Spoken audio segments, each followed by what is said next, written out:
Hey everyone, thanks for watching. I have a special guest for you today. This is a gentleman that I've kind of watched from afar for a while, but I was lucky enough to be in the same room with him in Richmond last week. His name is Al Williamson, and I think you're really going to like what you have to say. He goes by a couple of different things. One is the father of the extended stay Airbnb, and then there was one that really clicked with me, and that was the landlord scientist, right? If you've watched this channel for any length of time, you know that I'm a landlord. And I was like, wow, he calls himself the landlord scientist like 30 seconds into his pitch. I'm like, oh, I got to listen to this guy. And sure enough, his engineering degree and what he does, he is awesome. I had to reach out to him. He was gracious enough to accept this. And I can't wait to start this interview. So good morning, Al. How are you? I'm awesome. How are you doing, sir? I'm doing very well. I just got back from my workout, feeling good. I like going to the gym when nobody's there. It's pretty awesome. Awesome. Thank you so much for inviting me. Oh, It's an honor to be here and sharing me with your audience. I appreciate that. So let's just jump right in. Highlight for why, you're the father of the extended stay Airbnb. Actually, you know what? Let's define that first, right? Because I think a lot of the audience think Airbnb, like myself, who's never done one, right? It's kind of when you hear a word, you think you know what it is, and guess what? You don't. So let's just give them an introduction to Airbnb, what most people do, and kind of why you're different first, if you don't mind. Oh, yeah, absolutely. So Airbnb is a matchmaking service for people who have a space or guest room or rental or furnished unit, furnished dwelling, could be a boat, anything. And they want to find people who are looking for a hotel alternative. So it's a matchmaking service, and they take a commission from both sides, and then the guests get to review the host, and the host get to review the guests. So it allows people, strangers, to have trust, so they can do the financial transaction and hopefully get more for their money, and also for the guests, they can get more for their money, and the host gets some income to offset their expenses and things like that. So it's growing in popularity. It's now the Marriott, the largest hotel chain in the world, has 1.1 million rooms under management per night, and Airbnb has 2.3 million rooms under management per night. So it's twice the size of the largest hotel chain in the world, larger than all the hotels put together, and it's in more countries than most of the hotels. So it's a phenomenon that cities have to recognize now, and I encourage traditional landlords to look up and say, man, I'm like J.C. Penney's now. Right. I'm going to have to innovate now. Otherwise, I'm going to go the wayside of Borders Books, Sears Roebuck, Montgomery Ward's. you got to innovate now. Yeah. Yeah. And you're talking, you did it so well. We'll get into all the three different areas that you talk about, but, simply said, right, Airbnb is what Uber was to the taxi company, right? These taxi medallions that you bought in New York that you actually had to go get loans from financial institutions because they were $1 million for the medallion are suddenly crashing in value because Uber and Lyft and, whatever ride sharing program is. So, I don't know this for sure, but it feels like Airbnb came after Uber. It was kind of the answer to the hotel rooms, right? Is that fair? How long have you been in the Airbnb business? Well, it started in 2007, Airbnb did. That's when it started. I started in 2011, 2012. I just happened to be in San Francisco working my engineering job. So I had to find a place to stay. So that's how, and as it got popular, it really started taking off in 2012 and 13. And it's just been nonstop. Okay. Running year after year. So yeah, so I've been a customer, I guess, or a resident, or I don't know, guest. There you go, guest of an Airbnb. We did a couple of trips, to vacation spots, nice. and the reason I bring that up is, first, you're a genius because that's not where you're focusing, right? Right. Supply, demand, all of these things. If you're not careful and you're investing in an accelerating market, the economy's good, unemployment's under 4%, and you throw all your eggs around Disneyland, just picking on it, just to pick a location that hopefully everybody knows. the economy turns around and unemployment 7.9%.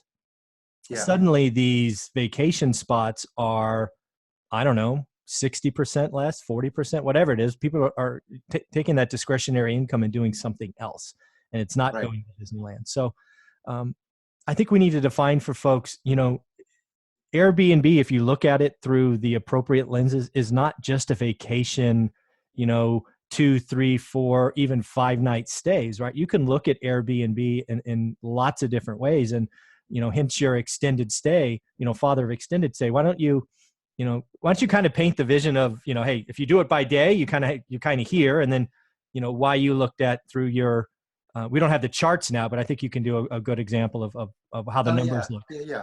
So first, I want it's helpful for everyone if they think of Airbnb as just artificial intelligence for your marketing. That's if you think of it just that, you're a lot better off because it opens you up if you don't have so many mental luggage. So I said, what I come to realize is that there was a lot of people doing these 1-2 night weekend stays. That's very, very popular on Airbnb, that platform. Yeah. And then you have traditional landlords doing, always wanting to do 1 year leases, even to do a 9 month to accommodate a student was very few would even do that. You're right. Yeah. So that one's saturated. The 1 year market's saturated. These short-term ones, there's a lot of competition for 1-2 night stays. Yeah. So I said, hey, there's something in between where it's Yeah. wide open. And I see all these extended stay hotels coming out and growing in popularity. And then I did a little research on it, and I saw that 36% of the travel in the continental United States were people who are staying 1 to 6 months. I'm like, I'm moving here. There's nearly no competition, and I can beat these extended stays that only have a hotel. They only have an oven. They have 2 burners, a microwave, and a mini kitchen. I'm like, I can beat them all day long. Yeah. And I tell people who are coming on board that if there's an extended stay a Marriott's Residence Inn or a Hyatt Place, if that's in your community, I think you're in Sunnyvale, right? Yes. Yeah. You probably have three or Yeah. 4 of them there. There's probably 20 within a 10-mile radius of my home. Yeah. And each one of them has about 200 rooms in it. Yeah. You're right. Okay. So that means someone's MBA with a computer model, was paid $100,000 or more to do the research, okay, before they built. And they said that it looks like on average 18 days and longer are going to be viable right here at this location. So you guys can go sink $8 to $10 million in building this thing. Yeah. Okay. And you can put 200 rooms because it's so viable. So they've already done the marketing research for us. There's no way I could do that type of marketing research. Yeah. So this is it's kind of like the smaller stores, they would follow Walmart back in the day, right? If a town was big enough for Walmart to plant roots, it was a signal that these other ones would come right after it, is what you're saying. That's it. Just like Burger King follows McDonald's and Starbucks follows these other, hey, popular mom and pop shop right here. Let me set up right down the street. It's poaching at its finest. Yeah, so that's interesting, right? Because a lot of people watching this are in smaller markets. You're in California, as am I. But there's, I think that's a great model, right? Do you have an extended day provider? 200 rooms or above with a kitchenette, right? Yeah. If you do, you can take them all day long. If you do, that's what somebody I used to follow called a clue. That's a clue. That's a clue. That's a very good clue. Yeah. So very good clue. So why don't we talk just to round it out? So I love the idea, right? If you have these there, great. There's a market there. I guess just because some people may be going, I don't get it yet. So why don't you just highlight the couple of roles or jobs that would do the 1 to 3 month, because there is kind of that. There's a couple of niches or jobs that would come in that aren't really price sensitive, right? Their stay is at least partially, if not fully funded by another entity. So highlight that. Right. So that's my thing. my thing is I love business travelers who have an employer that are paying for their housing allowance. They have a housing allowance that's not coming out of their pocket. Mm-hmm. In fact, if they can find housing a little bit less than their allowance, they can pocket the difference. I really like those people. Yeah. Because it just makes it a really, really easy situation for multiple layers of that. So if Michael, you were a project engineer and you were going to build a tilt-up Walmart or Target, you would need to stay 10 weeks to 2 months. Correct. Yep. You'd be a perfect person for me. Right. If you are a IT professional and you start opening up a new office for a company, yeah, you're going to need to stay 2 to 3 months at a time. Yep. If you're a traveling healthcare physical therapists stay 3 to 13 weeks to 6 months at a time. Yeah. And there's all kinds of traveling folks who just travel on their laptops and work on the internet. Yeah. And it's just growing. The digital nomad's a different type. Yeah. If let's say you were 70 years old.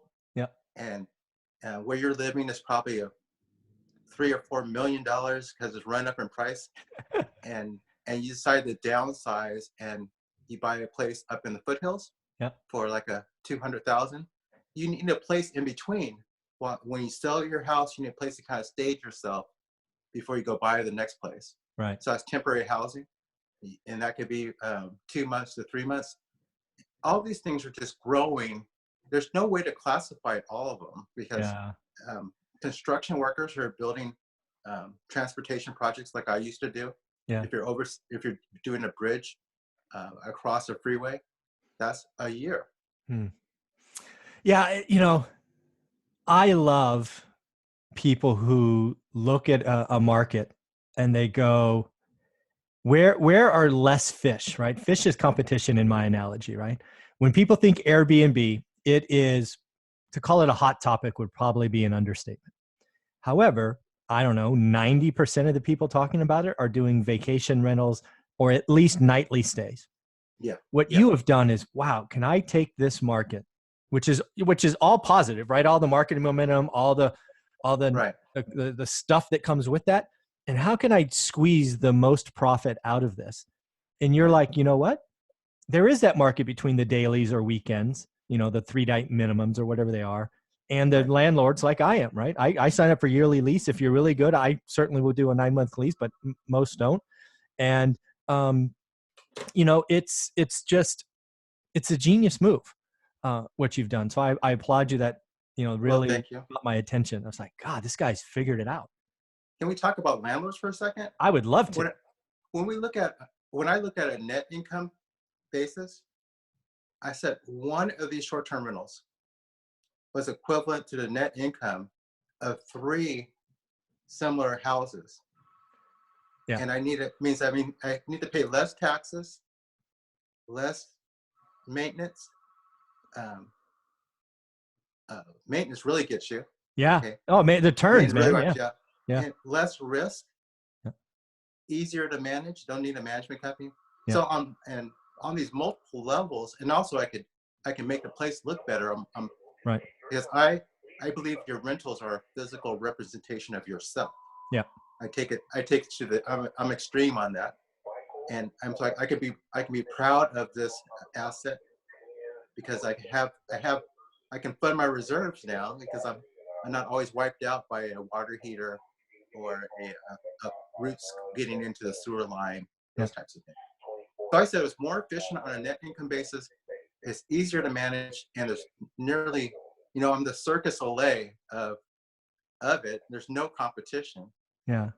So I couldn't see it. I can't see, and also the market's moving that direction. Yeah. So no, I think you're right. And let's just answer the one thing that a traditional landlord would be thinking is, as you mentioned, the one that the thing that kills us are turns, right? If we have a tenant that moves in and they stay there a decade, we're like, yes. But you're basically saying, you're probably going to have, I don't know, 3 turns a year. Right. So kind of educate us why that's built into your business model, why that doesn't just wipe everything out for you. So, so I niche myself into business travelers Yep. that have a lot of accountability to their employer. And these Mm. are the people that want to go home. They miss their dog. They miss their kids. They just want to, they want to work hard and go home on Fridays, and they're not interested in damaging your place. Right. So those are those, so a caveat everything with my audience that I'm focusing on. And then I charge them up front a move out cost charge. So I make $20 off of it. You know, I Yeah. pay my cleaning and I make $20 off. So it's literally a text message for me to tell her to be there and do it. And she's been trained now. Yeah. And then I personally, just because I have a very small operation, Yeah. I like to do the quality control check. I like to go behind her and Sure. look at it just before the person comes in. So that's my thing. Like I told you before, I like a small portfolio that performs as a big portfolio, so I can be a crosswalk guard for my elementary school. That's awesome. Well, let's just put the finishing touches on this with some numbers, right? You know, we'll see how this question goes. So you have a unit. You probably know, at least estimate what a traditional landlord would charge for that, right? Right. Empty, right? It's not furnished. So why don't we sort of talk about what that is, and then just highlight for these folks what you get usually. It's typically across the country.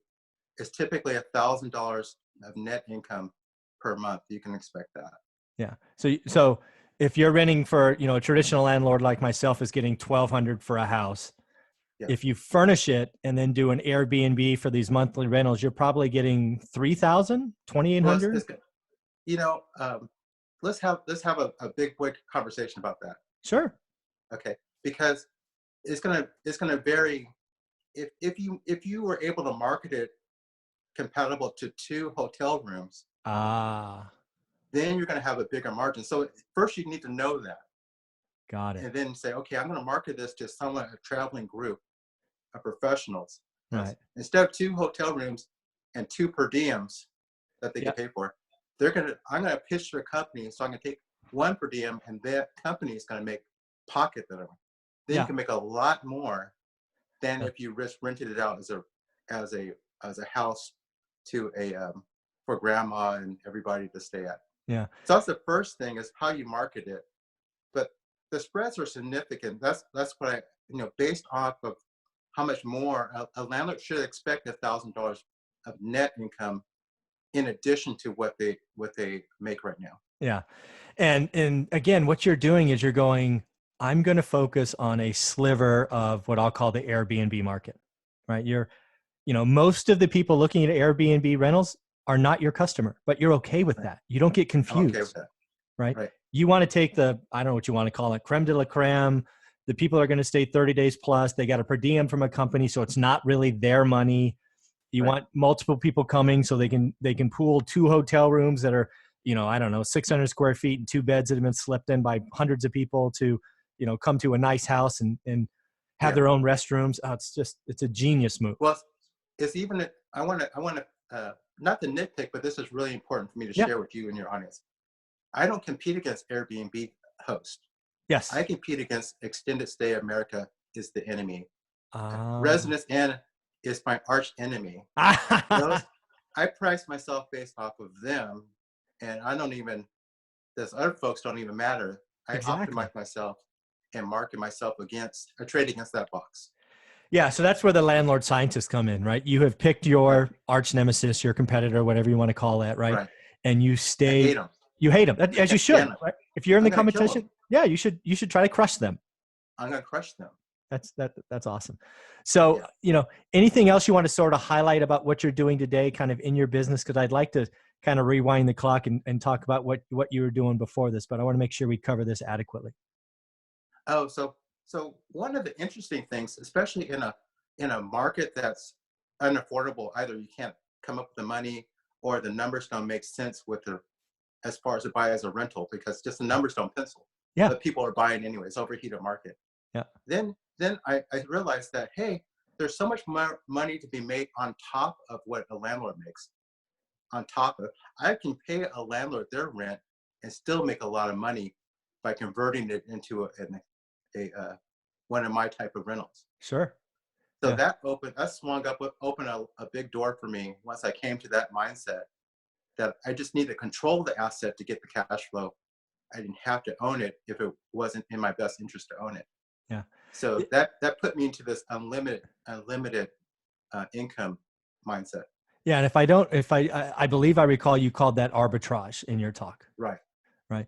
So again, let me just sort of summarize what I heard because, I'm glad we hit this topic because it was really sexy when you talked about it. In your examples were awesome, right? You really got to feel how this helped people.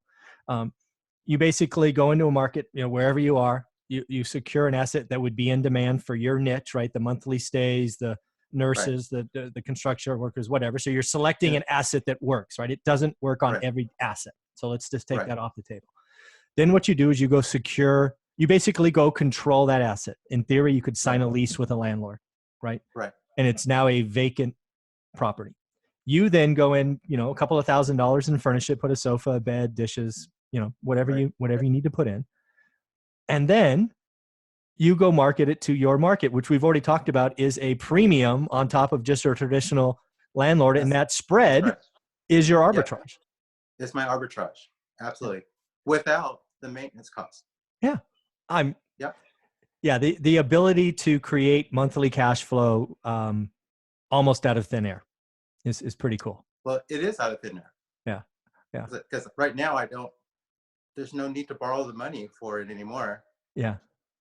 Yeah. It's just a couple of thousand for stuff. Yeah. Would you Yeah. loan me a couple thousand for it? Yeah, probably. I got you. No. I got a couple. Okay. Yeah. You're covered. Just put me on the list. There you go. There we go, guys. I got a new one right now. Yeah, there you go. You got a long ass list. I'm sure I'm like number 174 or something like that. Yeah. But make sure when we close with this to talk about arbitrage again, because I think again, Airbnb it's getting a lot of press, but I'm always afraid when new investors come in and swim with the other fishes or go with Yeah. the masses or lemmings or whatever you want to call that. It ends Yeah. badly for too many of them. So let's make sure it when we is. wrap this up, I want you to hit that hard again. If you just Okay. remember that. So Absolutely. let's go back and talk about your origin story, right? If I remember a little bit of it to set it up, you were commuting to the Bay Area, you Yeah. were building one of our bridges, and you were like me, similar story, right? Too many hours, 2 minutes travel, couldn't see your family, unhealthy, and you're like, Right. I need to find a better way. Right. Yeah. Right. So set that up for the folks.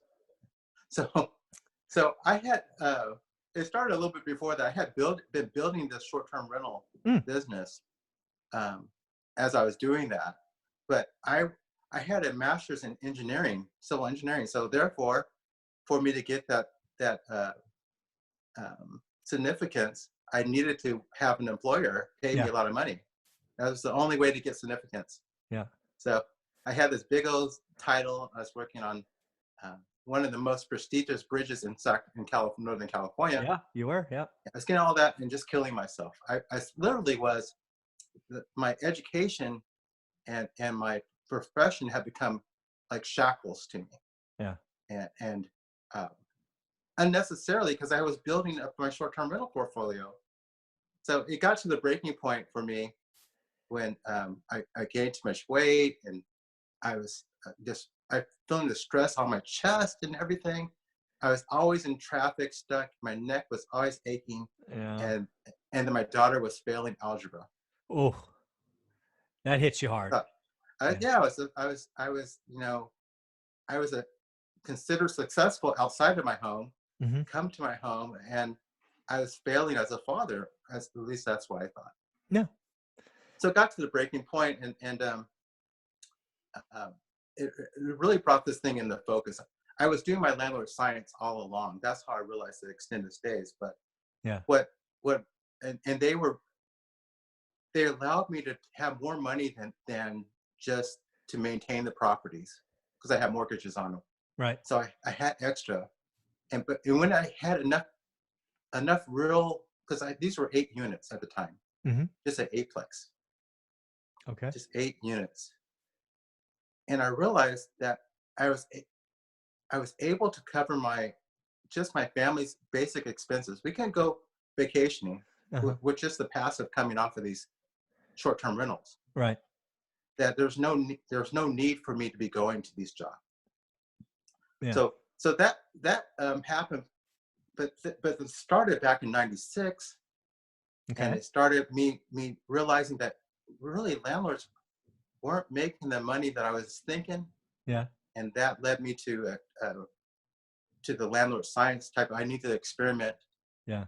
and I wrote a book called 40 Ways to Increase the Net Income of Your Rental Property, Okay. because I was collecting all the ancillary income ideas just to put them together, Yeah. including, I was categorizing them from at these conferences we go to. I would just corner people and you better give me one. Yeah. Give me one So, now. yeah, you give me one, I'm about to kill you. Yeah. So I categorized that, and then I realized that, but when this short-term rental platform, Yeah. it allows you to have more ancillary income. You can have laundry services and car rentals, Oh, upgrades on relationships with restaurants if you wanted to go that direction. okay.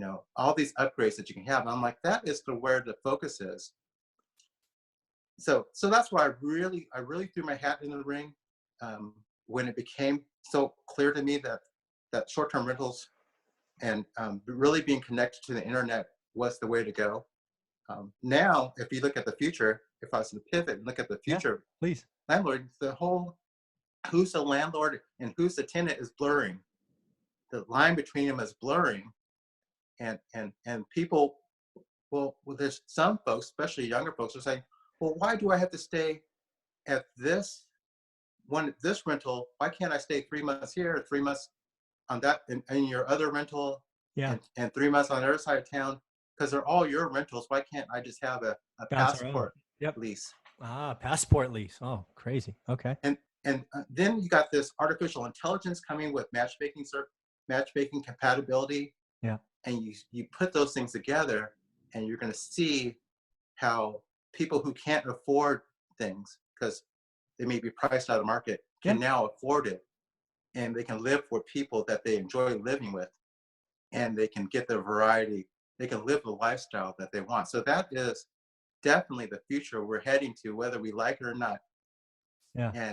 And folks um, well, there's going to be some innovation on. There's probably room in the market for both Yeah. traditional and these passport type of landlords, Sure. internet integrated um, landlords.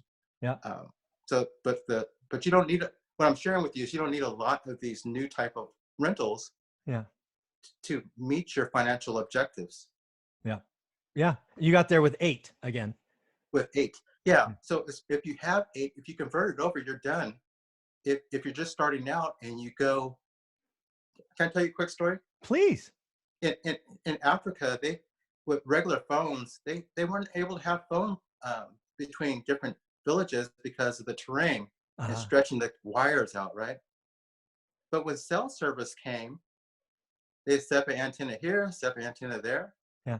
and then when satellites came, so they don't need to run these wires anymore. Yeah. They can No. just jump over the way things used to be. They don't have to follow that evolution. Yeah. What I'm sharing with you and your audience is that a person starting right now does not need to follow the traditional path anymore. Yeah. There's the internet enabled rentals now. Yeah. You can just bypass all of that. In fact, with very little money, get to a cash flow that outperforms 10 rentals with one, Yeah. especially on a net income basis. Right. And And that's taking really in what matters. management. Yeah. Yeah, Net yeah. income So matters. so there's a whole new path. Traditional landlording works definitely well. You can accumulate lots of equity for Yep. sure. But if your aim should be both cash flow and equity. But to replace your job, which is just cash flow, Yeah.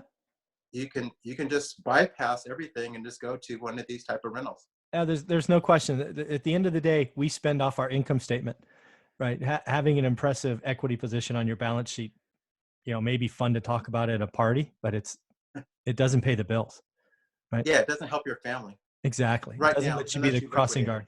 Yeah, it doesn't. You Yeah, can't be a crossing guard or go to the right. gyms at 9 o'clock or whatever it is. So Yeah, that's which is success every time you go to the gym and no one's there. That is, exactly. Oh, look at that! All yeah, the equipment's empty. Yes. yeah, So I really you're just so smart. So you can I believe you're one of the few people that can see the future coming. So congratulations.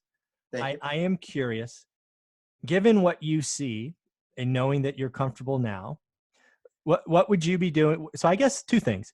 What are you doing to your business, your small portfolio as you go there, right? Are you looking to sell off some and move assets so you can be this passport landlord?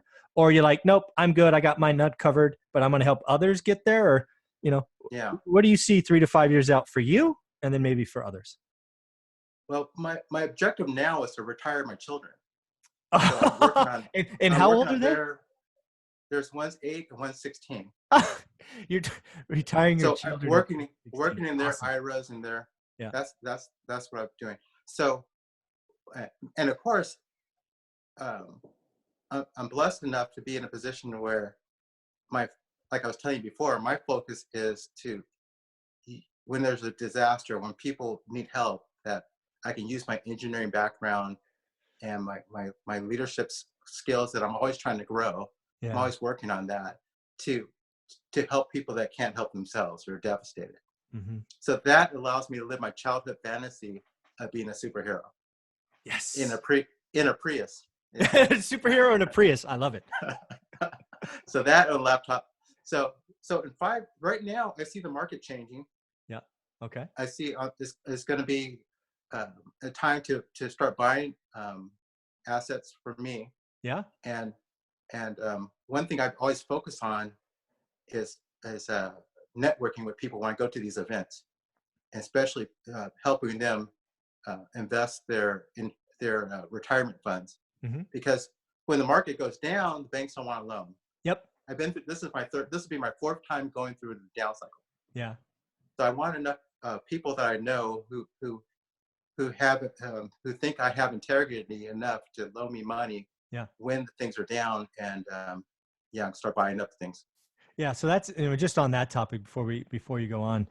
Like you, I see the market getting soft. It's not going to be the crash of '08, people. Let's just take that off the table. Right? The financing world is different, but soft is soft. Yeah. Fear. And, Fear in the market. That's exactly where I was going. There is fear in the market. The press, who was so positive on real estate for 5 years, is now switched to negative, and it's only going to get worse. And yay! So this is what's going to happen. Most buyers, I'm not going to say investors, let's just say most buyers, are going to go, wait, I'm going to wait because it'll be cheaper tomorrow, and they're not going to buy. So demand disappears. You know what guys like Al and I are going to do? We are going to load up. I will do more deals this year than I did last year, and I did plenty of deals last year. Yeah. And I suspect this will be at least an 18-month cycle. The one thing that's weird, at least my experience with down cycles, this is my third, is they're not as long as the upcycle, right? So the upcycle here was 5 years by most counts. It'll probably be 18 months on the down. Yeah. So you got to be more, like a knife. Yeah, it's like, the stairs up and elevator down kind of, like stocks, I guess. So I'm already got more aggressive. I got 3 deals in January already from people that had them listed. And again, I buy most of my stuff out of the MLS. I got them for $50K less than asking, which if you want to break it down to a percentage, one was 31% and the other 2 were 27% below list price because the seller was afraid. I love that. Yeah. They're in the MLS, man. I don't know what people are thinking. You got to send $10,000 out in mailers every week. I have network and I have wholesalers that call me, and I certainly do deals that way. But 3 deals that closed in January out of the MLS, 27 to 31% less than list price. That's it. That? Yeah. Be aggressive. And a guy like you, which just I really been focusing on this last year, kind of categorizing guys like you who have networks and a broadcast. Those are 2 of the elements needed for abundant income. Mm-hmm. If you're broadcasting, people always know what you're doing. Is evergreen. Yeah. You're not taking your time. If you're networking people, it's some pain sometimes. I'm sure you don't always feel like having conversations Yeah. with people at these meetups. I do most of the time, but sometimes I don't. But it's really important if you want to have this lifestyle where Yeah. you have access to capital that can do those types of deals, Yeah. The biggest with or without. yeah, there's no question. The biggest mistake I made the first 10 years was I thought the answer lived in Excel. I thought if I stood in front of my computer and I beat up that Excel spreadsheet that I would figure out the Rubik's Cube and magic would happen. Wrong. This is Yeah, the most people-oriented business on the planet. There that's are right. the network that you need to have is large, and the larger your network, the more significant your net worth and income will be. So something Right. I did once I figured that out is I tried to meet 5 new people every week. That's awesome. Right. I Yeah, just treated it like a sales campaign. Right. I was, I it was a is. sales guy for 20 years. So how do you build your network? Well, I want to meet 5 new people. And how do you do That's that? it. Well, you ask 5 other people that you just met for 2 other names, and it just goes and goes and goes and goes. So It just goes and goes. That's it. yeah. And basically, you don't have any competition. Yeah. Yeah. No And one again, wants to do. if you're No one wants to. genuine, yeah, exactly. No people, no, everybody wants to be extremely rich with no work. That's it. No, I don't think that works. Right. So, if you're genuine with people and you put it out there, it's awesome. That's awesome. And I love what you're doing. So why don't we wrap this up? And I want to turn this over to you, because you are doing so many things between blogging and sharing and taking your, the father of the Airbnb, sort of the, what did you call it? Extended stay Extended Airbnb. stay. Yeah. Yeah. Sorry about that. Yeah. I just want to turn it over to you, because you have so much stuff that you're giving, and then you do have Yeah. a couple of things that you're offering. And I want you to talk about Right. all of that. Well, I want your audience to go grab my free stuff to start with, which Yes. is Mhm. to go to leadinglandlord.com and you subscribe, and then you get access to my vault. And in my vault, I have the top 10 ways to reduce rental expenses, because that's just as important, maybe more important than income, because you don't have the tax benefits. Mhm. And then there's also some strategies that through my different experiments about increasing your income are in that vault as well. So it's filled with lots of great ideas. It's filled with ideas about how you can grow your equity by working with your neighbors to improve the neighborhood There you go. that your rentals are in. So Yeah. you're essentially paid to increase. You're paid professional to advocate for your neighborhood, and lots of folks are letting litters line the ground in front of their own rentals. Yeah. And I'm like, What? that's like that would be a hotel, so to speak, or a commercial waiting for the customers to come to pick up to take care of the grounds. Yeah. I'm like, that's the craziest backwards thinking. So anyway, all that type of thing. Yeah. And it's that leadinglandlord.com. leading landlord. Yep, Got it. leading landlord. Things that I've discovered that really helped me. I'm always doing experiments on that. So Okay. so that also sometimes when I hit something that's like really a moneymaker, like it's a big net income changing for landlords, I put it into a course or a book, and those are available as well. There's this course for my extended stay Airbnbs. It's called Airbnb for Landlords. Doing it as an investor is a lot different than doing it as a someone who's sharing their home. Sharing your home, hey, all those dollars lowers your overhead. When you're doing it as an investor, you're going to say, well, if this has to be more profitable than traditional landlording, if it's not, then there's no sense of doing it. So a course on Airbnb just for investors is on that as well. And I have other courses about inner city things and how to increase your net income. 40 Ways is a book. All that's really good stuff. It's taken me years to put together, lots of blog posting and picking people brains like yours, Michael. I steal your stuff, your best ideas, and I categorize it as well. Very, very cool. So, I guess just one last thing, what is Al doing in 5 years? So your kids will be 21 and 13, I think, if I did the math right. Yeah. What are you doing in Yeah. 5 years? What are you doing? It's been said that I'm very underutilized because my goals aren't really financial, and they're really how do I get those big experiences, memories with my kids, Mm-hmm. and how can I give back to people? So I'm doing what I would be doing if you dropped $1 billion on my lap. I am driving what I want to drive, my Prius. I got a hot wife. I'm just kind of, if I can just continue doing what I'm doing, but I do want to keep. I want to grow the world of landlord science. I want people not to laugh at it. Yeah. I want people to grow up wanting to be a landlord science. As I study artificial intelligence, how that's going to affect landlording, how does 5G roll out, Yeah. and the Internet of Things and Internet of Tasks, and all the different self-driving things. Those are all ways for landlords to monetize. So I'm following that, and I just kind of want to be the reporter for the technology side that makes money, not Yeah. just gadgets. Yeah. For landlords. So I'm going to keep doing that landlord science thing. Well, as a landlord, I applaud that. I'm really happy you're not just going to go retire on the Bahamas or something silly like that. So I'm glad to be connected and going to be watching and frankly profiting on what you're doing. So I hope so. Good. I want to thank you for this. This has been so much fun. I've learned even more about you, the man, and where you're taking this. So I just want to thank you for your time and wish you have a great day. Thank you, sir. Thanks for having me. You got it.